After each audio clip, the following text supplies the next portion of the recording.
দেখো কি বলছে, দেখো গেট খুলতে। কি হয়েছে? কি? হ্যাঁ আচ্ছা, পটাচ্ছে মানে গেট খোলো। কি? কি? এখন বাইরে কি করবে তুমি এত রাত্রে? দেখো, যখন গেট খোলার বাইরে যাওয়ার হবে তখন ওই দেখো, দেখেছো? দেখো ওই চিরকিটনিটা খুলবে, দেখো। খোলো, তা তুমি খুলে যাও। কি? কি? দেখো, পটাচ্ছে, তার মানে পটাচ্ছে, পটাচ্ছে। কি কি কি কি?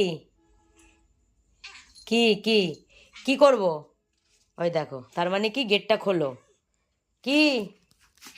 বাইরে যাবে? বাইরে গিয়ে কি করবে এই ঠান্ডার ভেতর? পটি করবে? যদি পটি না করে যদি তুমি ঠান্ডার মধ্যে ঘুরেছো না বাইরে, তারপর তুমি দেখতে পাবে। খুলে তো দিচ্ছি, তুমি সোজা পর। হ্যাঁ, তা হাত দিয়ে খুলতে হবে না, তুমি খুলতে পারবে না। সরো, তুমি খুলতে পারবে না, আমি খুলছি। হ্যাঁ, যাও, যাও, ফাঁকা দিয়ে যাও, যাও পটি করে আসো। বাইরে ঘুরবে না বেশি, পটি করে চলে আসো। যাও। আবার ওখানে বসে তোমার পটি পেয়েছে নাকি? সব বাইরে বেরোনো ধান্দাবাজি ছিল এটা। পটি করো, আমি এক্ষুনি আবার না ধরে নিয়ে আসবো টেনে টেনে।